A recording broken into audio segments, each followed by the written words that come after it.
స్వాస్థ్యమైన వారితో కూడి కొనియాడినట్లు నీ ప్రజలందు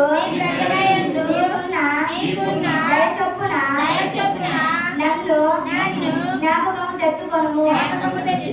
నాకు దర్శనమిచ్చి నన్ను రక్షింపుము. నా పితరుల వలనే మేము పాపము చేసితిమి. దోషములు కట్టుకొని భక్తిహీనులమైతిమి. ఐగుప్తులో మా పితరులు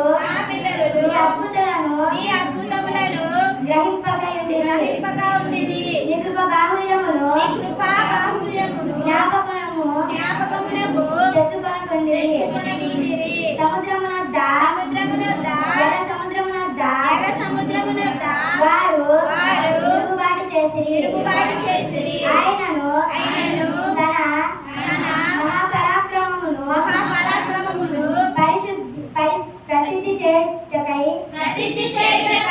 ఆయన తన నామమును బట్టి వారిని రక్షించెను. ఆయన ఎర్ర సముద్రమును గద్దింపగా అది ఆరిపోయెను. మైదానము మీద నడుచునట్లు వారిని అగాధ జలములలో నడిపించెను. వారి పగవారి చేతిలో నుండి వారిని రక్షించెను. శత్రువుల చేతిలో నుండి వారిని విమోచించెను. నీళ్లు వారి శత్రువులను ముంచివేసెను. వారిలో ఒక్కడైనను మిగిలి ఉండలేదు. అప్పుడు వారు ఆయన మాటలు నమ్మిరి. ఆయన కీర్తి గానము చేసిరి. ఆయనను వారు ఆయన కార్యములను వెంటనే మర్చిపోయింది. ఆయన ఆలోచన కొరకు కనిపెట్టుకొనకపోయింది. అరణ్యములో వారు బహు ఆశించిరి. ఎడారిలో దేవుని శోధించిరి. వారు కోరినది ఆయన వారికి ఇచ్చెను. ఆయనను వారి ప్రాణములకు ఆయన క్షీణత కలుగజేసెను. వారు తన దండు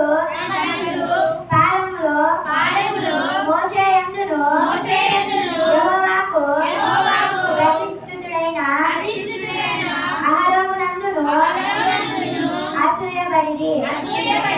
భూమి నెరవిడిచి దాతానును మింగెను. అది అమీరాము గుంపును కప్పివేసెను. వారి సంఘములో అగ్ని రగిలెను. దాని మంట భక్తిహీనులను కాల్చివేసెను. హోరేబులో వారు దూడను చేయించుకొనిరి. కోత పోసిన విగ్రహములకు నమస్కారం చేసిరి.